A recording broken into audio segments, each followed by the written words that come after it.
जय हिंद छात्रों, मैं उस्मान। स्वागत है आपका हिंदी है शाम चैनल को। तो आज हम हिंदी व्याकरण के जो उपसर्ग है, आज हम उस उपसर्ग के बारे में पढ़ेंगे। तो चलिए वीडियो को बिना देरी के साथ हम आगे ले जाते हैं। तो पहले यहाँ पर दिया गया है उपसर्ग। तो उपसर्ग असल में होता क्या है, ठीक है। तो यहाँ पर दिया गया है कि किसी शब्द के पहले लगने वाले शब्दांश को हम उपसर्ग कहते हैं।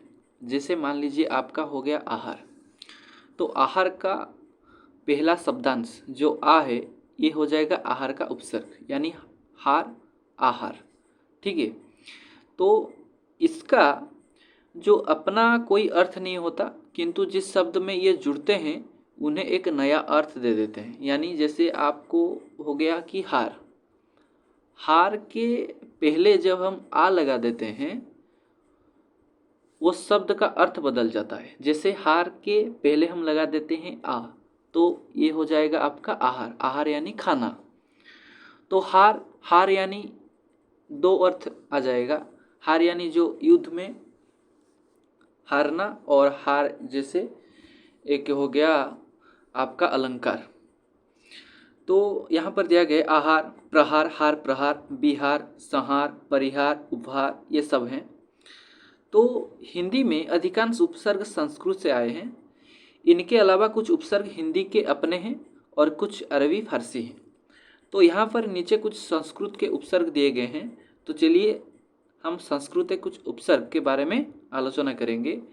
तो पहले दिया गया है अति। जो शब्द हैं यहाँ पर उदाहरण के तौर पर, ये सब अति के उपसर्ग हैं, यानी इसमें अति उपसर्ग लगा हुआ है। जैसे अत्यंत, अति अंत, अत्यंत, अत्याचार, अति आचार, अत्याचार। आप शब्द को संधि विच्छेद कर सकते हैं। अगर आप शब्द को संधि विच्छेद करके भी उपसर्ग को पता कर सकते हैं। जैसे अतिक्रम हो गया अति, अतिक्रम में हो गया आपका अति।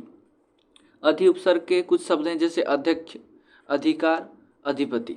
अनु का हो जाएगा अनुगामी, अनुचर, अनुताप, अनुदित, अनुरूप, अनुशासन। फिर हम आगे जाते हैं। यहाँ पर है आपका अप। अप का हो जाएगा अपकार, अपशकुन, अपमान, अपराध, अपशब्द। अभि का हो जाएगा अभिवादन, अभिशाप, अभिमान, अभिलाषा, अभिभाषण। जो यहाँ पर उपसर्ग है, यहाँ पर दाहिने तौर पर अर्थ लिखा हुआ है, यानी अप का अर्थ है हीनता और बुरा। इसीलिए जब अपकार करेंगे, कार अपकार, तो अपकार में आपका अप उपसर्ग है। फिर हम जाते हैं अब में। अब में जैसे अवगत, अवतीर्ण, अवनति, अवसान।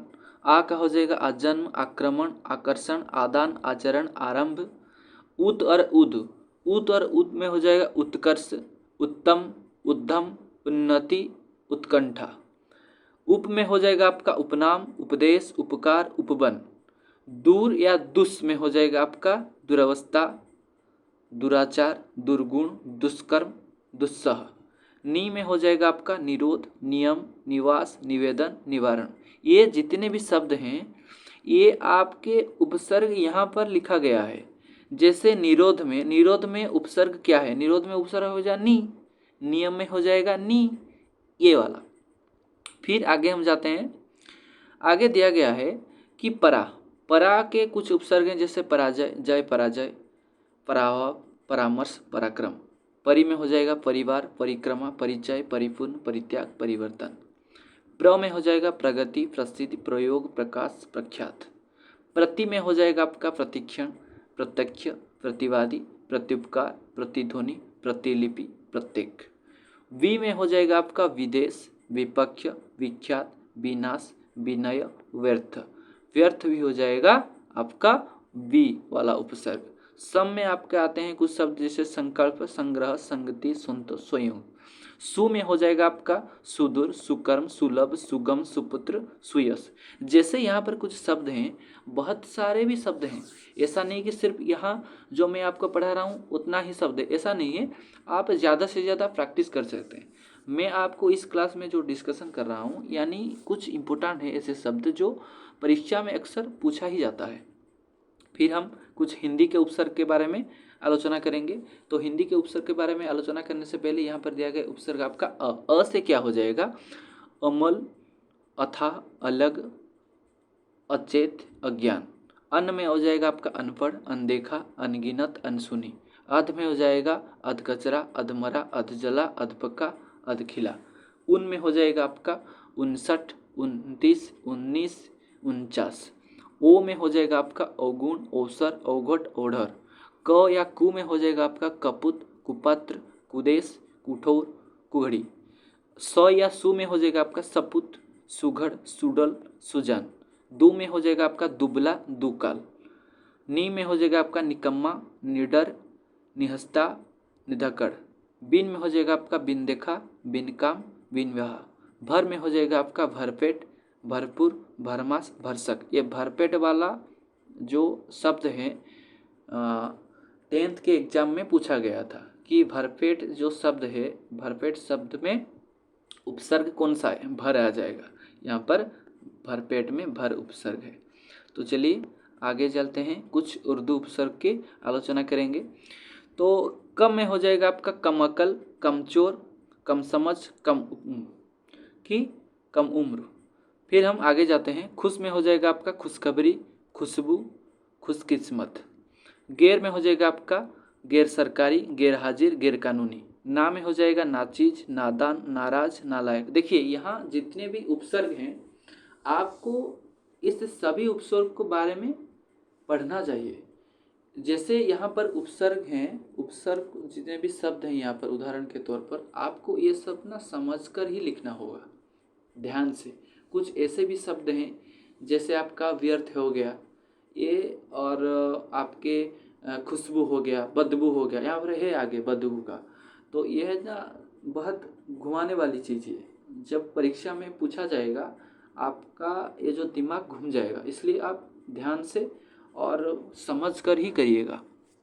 फिर बद में हो जाएगा आपका बदनाम, बदबू। देखिए ये वाला बदबू में बद है और खुश में खुशबू है, ये दोनों आप ध्यान दीजिएगा। खुशबू में हो जाएगा आपका खुश और बदबू में हो जाएगा बद। ठीक है, ब मत कीजिए, वो गलत हो जाएगा, या खू मत कीजिए, खू भी गलत हो जाएगा। खुश होगा और बद होगा। बदकिस्मत, बदहजमी। बा से हो जाएगा वाकयात, बाइज्जत, बाइंसाफ। बे से हो जाएगा बेईमान, बेहोश, बेखबर, बेकसूर। ला से हो जाएगा लापता, लापरवाह, लावारिस।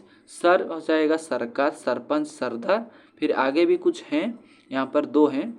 हम में हो जाएगा आपका हम उम्र, हम सफ़र, हमदर्दी। हर में हो जाएगा हर रोज़, हर दम, हर कोई, हर वर्ष। तो आज हम इस जो उपसर्ग के बारे में पढ़े, ऐसे भी कुछ उपसर्ग हैं, ज़्यादा से ज़्यादा आप प्रैक्टिस करें परीक्षा के तौर पर और ज़्यादा से ज़्यादा समझें, ताकि आप उपसर्ग को ध्यान से और इत्मीनान से इतनी गहर से पढ़िए कि गहरी हो जाइए कि जैसे आप परीक्षा में क्वेश्चन देख कर ही आंसर लिख सकते हैं। तो चलिए आज हम क्लास को यहीं ख़त्म करते हैं, आगे मिलेंगे एक नए वीडियो की ओर। तब तक के लिए धन्यवाद।